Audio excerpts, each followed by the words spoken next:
လီဗာပူးရှုံးနေခဲ့တာအာဆင်နယ်အတွက်အခွင့်ကောင်းပဲဒီနေ့ပရီးမီးယားလိအကောင်းဆုံးအသင်းကမန်စီးတီးလည်းမဟုတ်တော့ဘူးလီဗာပူးလည်းမဟုတ်တော့ဘူးအကောင်းဆုံးအသင်းကအာဆင်နယ်အသင်းပဲပရီးမီးယားလိမှာတီတီငင်ငင်နဲ့သွားနေတဲ့အသင်းဟာအာဆင်နယ်အသင်းပဲရှိပါတော့တယ်အစောပိုင်းကလီဗာပူးဟာပရီးမီးယားလိ9ပွဲဆက်အနိုင်ရရှိမှုနဲ့အတူ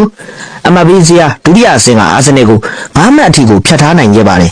ဒီအခြေအနေကိုလီဗာပူးအသင်းတို့ကကောင်းကောင်းအသုံးမချနိုင်ခဲ့ပါဘူးလီဗာပူးဟာခရစ္စတယ်ပဲလီကိုရှုံးတယ်ချန်ပီယံလိမှာကာရာဇာရေးအသင်းကိုရှုံးတယ်ယခုညပရီးမီးယားလိပွဲစဉ်မှာလည်းမန်ယူကိုတော့နိုင်အောင်မကစားနိုင်ခဲ့တဲ့ချယ်ဆီအသင်းကိုထပ်ပြီးတော့ရှုံးနေခဲ့ပါပြီဒီရလက်ဆိုကြောင့်လီဗာပူးအသင်းဟာပရီးမီးယားလိမှာထိပ်ဆုံးကနေဦးဆောင်နေတဲ့နေရာကိုအာဆင်နယ်အသင်းစီကိုလွှဲပြောင်းပေးလိုက်ရသည့်အပြင်အာဆင်နယ်အသင်းနဲ့လည်းတမတ်အထိကွာဟသွားခဲ့ပြီလည်းဖြစ်ပါတယ်အာဆင်နယ်အသင်းဟာပရီးမီးယားလိမှာ9ပွဲကစား9ပွဲနိုင်တပွဲတရေတပွဲပဲရှုံးနေထားခဲ့ပါတယ်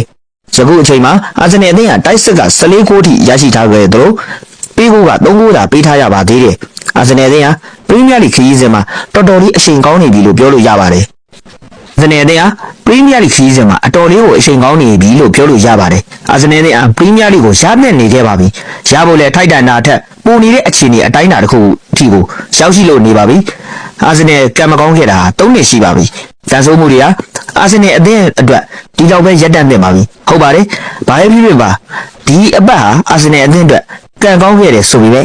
လီဗာပူးအတွက်ကတော့စိတ်ပြည့်စရာရလဒ်နဲ့ကြုံခဲ့တဲ့ရသတ္တပတ်လည်းဖြစ်ပါတယ်